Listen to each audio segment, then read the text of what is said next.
ليلۃ القدر کو ایک ہی پانے کا طریقہ ہے، اور وہ یہ کہ سال بھر قیام کرو گے تو آخر کبھی تو کبھی آ ہی جائے گی۔ ہم مشکات المصابیح میں کتاب الصوم کا مطالعہ کر رہے ہیں، لیلۃ القدر کا باب زیر بحث ہے۔ ابو سعید خدری رضی اللہ عنہ کی ایک روایت ہم نے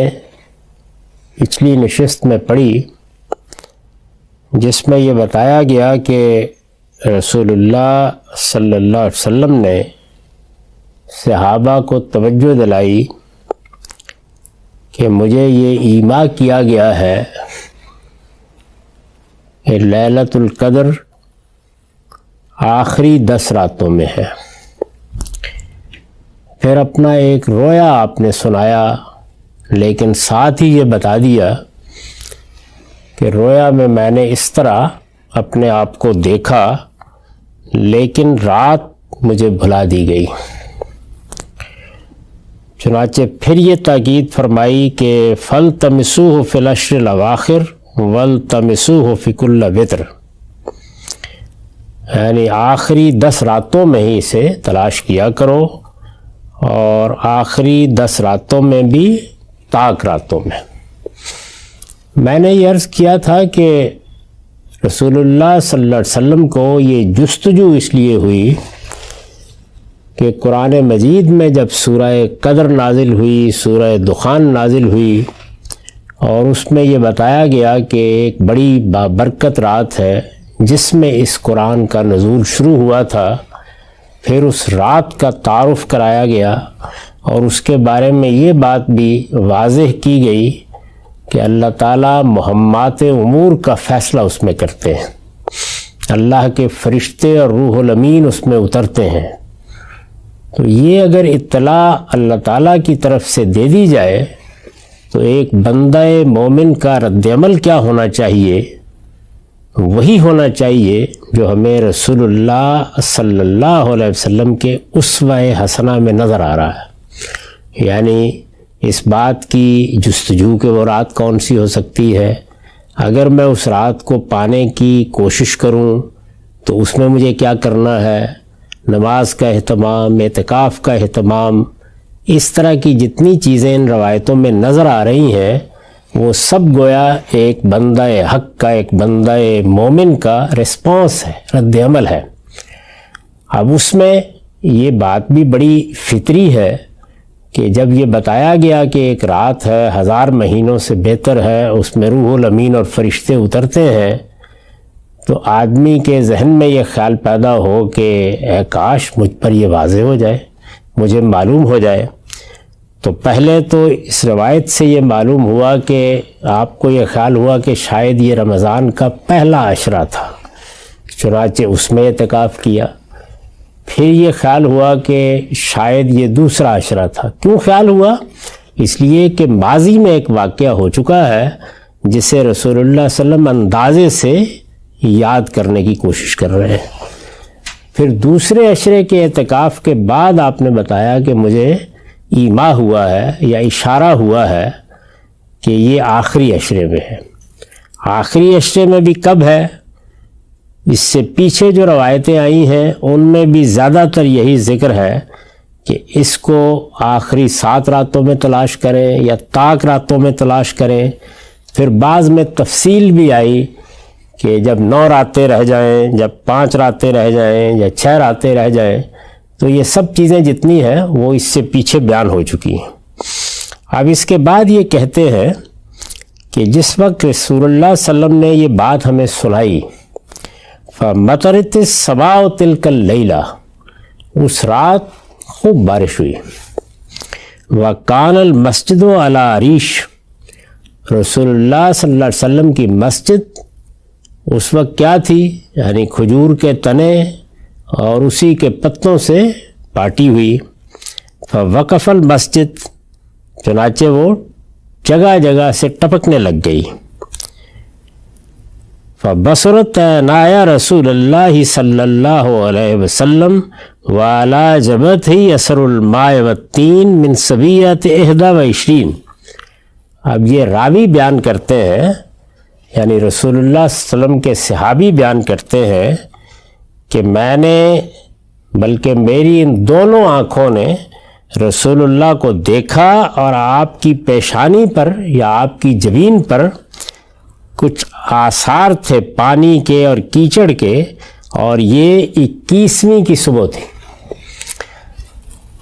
اس میں رسول اللہ صلی اللہ علیہ وسلم نے تو یہ بتا دیا تھا کہ مجھے بھلا دیا گیا، لیکن جو آپ نے اپنا رویا بیان کیا تھا اس کو سامنے رکھ کر انہوں نے یہ خیال کیا کہ اگر بارش کی وجہ سے اور مسجد کے ٹپکنے کی وجہ سے جو کچھ رویا میں دیکھا گیا تھا وہی صبح ہم نے رسول اللہ صلی اللہ علیہ وسلم کے مبارک چہرے پر دیکھ لیا ہے، تو یہ پھر ہونی چاہیے رات۔ یہ بھی ایک اندازہ اور ایک قیاس ہے، یعنی کوئی متعین بات نہیں کہی گئی، بلکہ وہی جو باتیں یا علامتیں بیان کی جا رہی ہیں ان سے صحابہ بھی قیاس کر رہے ہیں، رسول اللہ صلی اللہ علیہ وسلم بھی کہیں کچھ ایما بیان فرما رہے ہیں اور کہیں آپ قیاس فرما رہے ہیں۔ تو یہ کون سی رات تھی؟ یہ 21ویں کی رات تھی۔ تو اس کی صبح کو رات کی بارش کی وجہ سے جب فجر کی نماز پڑھی گئی تو رسول اللہ کے چہرے پر کچھ آثار نظر آئے، اسی طرح سے کچھ مٹی اور پانی لگا ہوا ہے۔ وعن زر ابن حبیش قال سألت ابی ابن کعب فقلت ان اخاک ابن مسعود یقول من یقم الحول یصب لیلۃ القدر۔ زر بن حبیش کہتے ہیں کہ میں نے ابی بن کعب سے یہ پوچھا کہ یہ جو تمہارے بھائی ہیں عبداللہ بن مسعود رضی اللہ عنہ، ظاہر ہے وہ بھی ایک جلیل القدر صحابی ہیں، یہ بھی رسالت مآب صلی اللہ علیہ وسلم کے متقدمین صحابہ میں سے ہیں، تو یہ کہتے ہیں کہ میں نے ان سے کہا کہ تمہارے یہ بھائی جو ابن مسعود ہیں یہ تو کہتے ہیں کہ بھائی لیلۃ القدر کو ایک ہی پانے کا طریقہ ہے، اور وہ یہ کہ سال بھر قیام کرو گے تو آخر کبھی تو کبھی آ ہی جائے گی۔ تو اس سے یہ اندازہ ہوتا ہے کہ صحابہ کرام کے اندر یہ جستجو بھی تھی، وہ مختلف قرائن سے اندازے بھی لگا رہے تھے، خود رسالت مآب صلی اللہ علیہ وسلم کی طرف سے بھی بعض چیزوں میں ایما ظاہر کیا جا رہا تھا، لیکن چونکہ کوئی حتمی بات سامنے نہیں تھی تو اس وجہ سے عبداللہ بن مسعود رضی اللہ عنہ نے یہ کہا کہ یہ سب تو اندازہ ہی ہے، اس لیے اگر کوئی یقینی صورتحال میں جانا ہے تو ایک ہی طریقہ ہے، اور وہ یہ ہے کہ من یقم الحول، پورا سال قیام کرو، یعنی رات میں اللہ تعالیٰ کے حضور میں کھڑے ہو کر دعائیں کرو، مناجات کرو، یصب لیلۃ القدر۔ تو اگر کسی آدمی نے یہ کر لیا تو وہ پا ہی لے گا، یصب لیلۃ القدر۔ فقال رحمہ اللہ، تو جب یہ ابی بن کعب کو یہ بات بتائی گئی تو انہوں نے کہا کہ اللہ تعالیٰ عبداللہ بن مسعود پر رحم کرے، اراد اللہ یتکل الناس، انہوں نے اصل میں یہ خیال کیا ہے کہ لوگ کوئی ایک رات قیاس کر کے، کوئی دوسری کر کے، کوئی تیسری کر کے اپنے آپ کو بس فارغ کر کے نہ بیٹھ جائیں۔ یہ اوپر ہم دیکھ رہے ہیں نا کہ کچھ قرائن جو ہیں وہ 21 کے ہیں، اس میں ایک واقعہ بیان کیا گیا ہے، کچھ آگے دیکھا جائے گا کہ 27 کے ہیں، بلکہ یہاں بھی بیان ہوگا۔ اسی طرح سے آخری 10 راتیں یا آخری 7 راتیں یا طاق راتیں، تو انہیں یہ خیال ہوا، یہ کہتے ہیں کہ انہیں یہ خیال ہوا کہ لوگ بس عبادت، ریاضت، دعا، مناجات انہی راتوں میں محدود کر کے بیٹھ جائیں گے، تو انہوں نے کہا کہ ان کو ترغیب دی جائے کہ اللہ تعالیٰ کی بارگاہ میں کھڑے ہونے کی سعادت حاصل کرو، سارا سال ہی کوشش کیا کرو۔ انہو قد علم انہ فی رمضان، تو وہ کہتے ہیں کہ ارادہ اللہ یتکل الناس انہو قد علم انہ فی رمضان، کہ انہیں بس یہ خیال ہوا ہے کہ کہیں لوگ بھروسہ کر کے نہ بیٹھ جائیں، ورنہ وہ بہت اچھی طرح جانتے ہیں کہ یہ رمضان میں ہے۔ وَأَنَّهَا فِي الْعَشْرِ الْأَوَاخِرِ، اور یہ کہ یہ آخری 10 دنوں میں ہے۔ وَأَنَّهَا لَيْلَةُ 27، اور عبداللہ بن مسعود اس سے بھی واقف ہیں کہ یہ 27ویں رات ہے۔ یعنی اس سے پہلے جو چیزیں آ گئی اب یہ کہتے ہیں کہ یہ 27ویں رات ہے، ہمارے علم میں ہے یہ بات۔ ثم حلف لا یستثنی انہا لیلۃ 27، پھر انہوں نے بغیر کسی استثناء کے قسم اٹھا کے یہ کہا کہ یہ 27ویں ہی کی رات ہے۔ ابی بن کعب نے بہت اصرار سے کہا۔ وہ لوگ جن کی نظر روایتوں پر ہے وہ یہ جانتے ہیں کہ اس طرح کے بہت سے معاملات میں عبداللہ بن ابی رضی اللہ عنہ کے بعض تفردات ہیں اور وہ اسی اصرار سے ان کو بیان کرتے ہیں۔ فقلت بأی شیء تقول ذلک یا ابا المنذر، انہوں نے کہا ان کی کنیت سے ان کو پکار کر کہ یہ فرمائیے کہ یہ اتنے اصرار سے اتنے ابرام سے یہ آپ بات بیان کر رہے ہیں، کہہ رہے ہیں کہ یہ 27 کی رات ہے، اب تک تو کبھی متعین نہیں ہو سکا، اور عبداللہ بن مسعود تو یہاں تک کہہ گئے کہ اگر پورا ہی سال قیام کرو گے تو پھر یقیناً پالو گے، تو یہ کس بنیاد پر آپ نے یہ کہا ہے؟ قال بالعلامہ او بالآیہ، انہوں نے کہا کہ بس نشانی، علامت دیکھ کے۔ وہ علامت کیا ہے؟ التی اخبرنا رسول اللہ صلی اللہ علیہ وسلم انہا تطلع یومئذ لا شعاع لہا، یہ کہتے ہیں کہ ہمیں رسول اللہ صلی اللہ علیہ وسلم نے بتایا تھا کہ جب یہ رات آتی ہے تو اس دن جب سورج نکلتا ہے تو اس میں اس طرح کی چمک، اس طرح کی روشنی، وہ شعاع کی صورت نہیں ہوتی، یعنی گویا ماند پڑا ہوا سورج نکلتا ہے۔ بعض اہل علم نے یہ بتایا ہے، اور یہ بھی ظاہر ہے کہ محض قیاس ہے، کہ چونکہ فرشتوں کے پرے آتے ہیں تو اس سے ایک دھند سی چھا جاتی ہے، جس کے نتیجے میں ایسا ہوتا ہے۔ یہ سب قیاسات ہیں، یہ جو کچھ انہوں نے بیان کیا یہ بھی قیاس ہے۔ رسول اللہ صلی اللہ علیہ وسلم نے یقیناً یہ بیان کیا ہوگا، جو کبھی آپ کو تجربہ ہوا اسی طرح کا ایک تجربہ اس سے پیچھے بیان ہوا ہے، ان کو بھی یہ تجربہ ہوا ہوگا، اور وہ دیکھیے کہ وہ تجربہ 21 کا ہے اور یہ 27 کا ہے۔ تو یہ مختلف تجربات، مختلف قیاسات ہیں، اللہ تعالیٰ کی طرف سے تعین کے ساتھ نہیں بتایا گیا تھا۔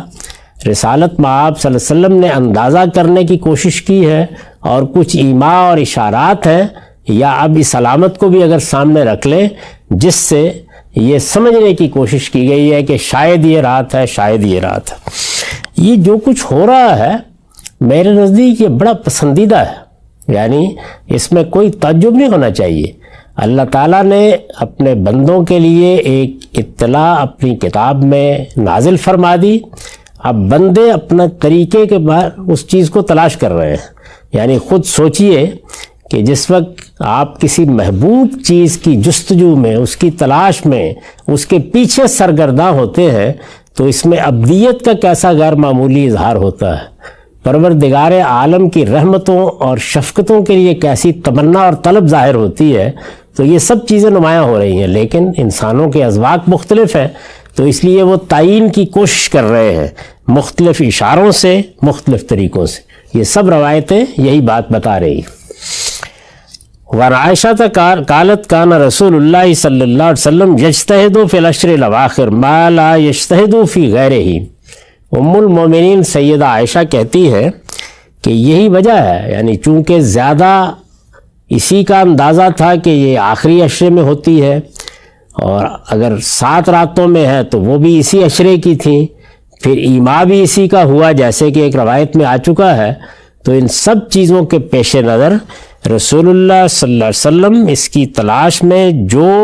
جد و جہد، جو کوشش، جو سعی آخری عشرے میں کرتے تھے وہ کسی دوسرے میں نہیں کرتے تھے، یعنی زیادہ تر آپ کی توجہات کا مرکز آخری عشرہ ہی رہتا تھا۔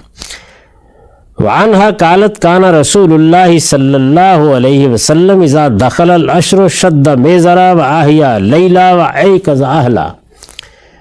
سیدہ ہی کی روایت ہے، وہ یہ کہتی ہیں کہ رسول اللہ صلی اللہ علیہ وسلم جب یہ آخری عشرہ آ جاتا تو کمر کس لیتے، آپ کی راتیں بیدار رہتی، زندہ رہتی، اور آپ اپنے اہل و عیال کو بھی بیدار رکھنے کی کوشش فرماتے تھے۔ یعنی یہ عشرہ ہی توجہات کا مرکز بھی تھا، اسی کے لیے زیادہ صحیح بھی ہوتی تھی، اسی کی طرف آپ اپنے اہل و عیال کو بھی متوجہ کرتے تھے. بعض اور روایتوں میں بھی ہے کہ اپنے حجرے سے نکل کر سیدنا علی کو اور سیدہ فاطمہ کو بھی بیدار کرنے کے لیے گئے. تو اسی عشرے میں یہ سب ہوتا تھا. تو ایک طرح سے عبادت کے لیے اللہ تعالیٰ کی خوشنودی کی طلب میں ایک خاص نوعیت کی سعی اور سرگرمی تھی جو رسول اللہ کے پورے معمولات پر چھا جاتی تھی، اور وہ یہ آخری عشرے میں زیادہ تر ہوتا تھا. اس کی تعیین کے لیے جتنے اندازے لگائے گئے ہیں ان کا خلاصہ سامنے آ گیا ہے. اس سب کچھ کے باوجود وہی بات ہے کہ 21 کو بھی امکان ہے، 27 کو بھی امکان ہے، آخری 7 راتوں میں بھی امکان ہے.